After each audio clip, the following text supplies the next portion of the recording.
Nietzsche associates science with the ascetic ideal, which is in turn associated with nihilism. The ascetic compels acceptance of his evaluation of existence, and this evaluation puts a grave emphasis on a bridge to that other mode of existence that Nietzsche refers to as the otherworldly. Science and the ascetic ideal both rest on the same belief that truth is inestimable and cannot be criticized. And here we find the nihilistic root of naturalism. According to Nietzsche, the problem is not that ever since Copernicus man has been moving away from the center, but that he is slipping into nothingness.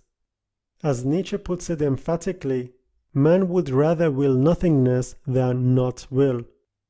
Consequently, when man sees that science is pushing him into nothingness, he would have to will this nothingness that science propagates than not will. Thus, science becomes a new idol that promises man salvation from not willing. This slipping into nothingness is what makes science nihilistic. Nietzsche believes eradicating the first-person perspective is nihilistic, and isn't that what we observe in science today?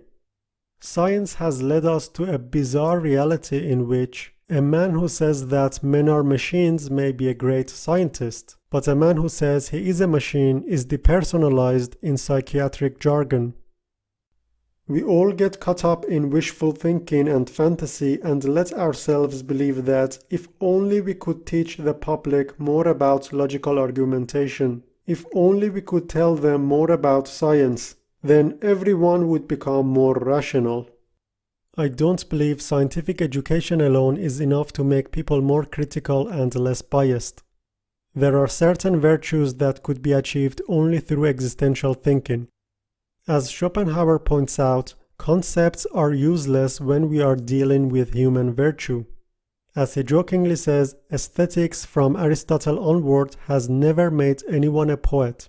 Schopenhauer applies the same line of reasoning to other human activities such as ethics, logic, music, or any other discipline.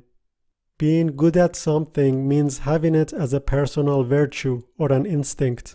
For Schopenhauer, virtue is not something that could be taught. But let's suppose Schopenhauer was wrong about the teachability of virtues. There is still a second argument.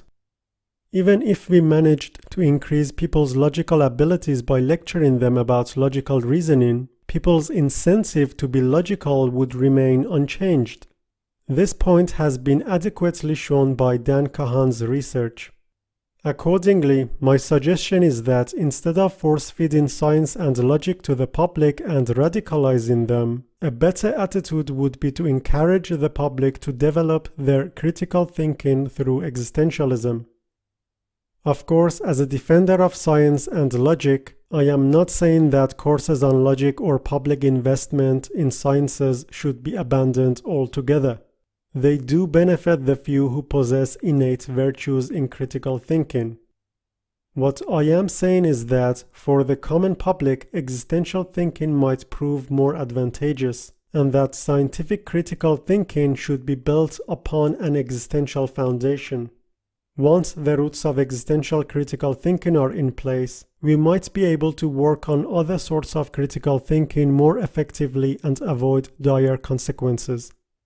Existential critical thinking should be the first thing we teach humans, simply because they are not purely logical algorithms. They are existing humans. Once existential sensitivity has been cultivated, we can give humans more advanced tools for logical thinking. Only then can we have some confidence that reason will not be idolized to devastating effects.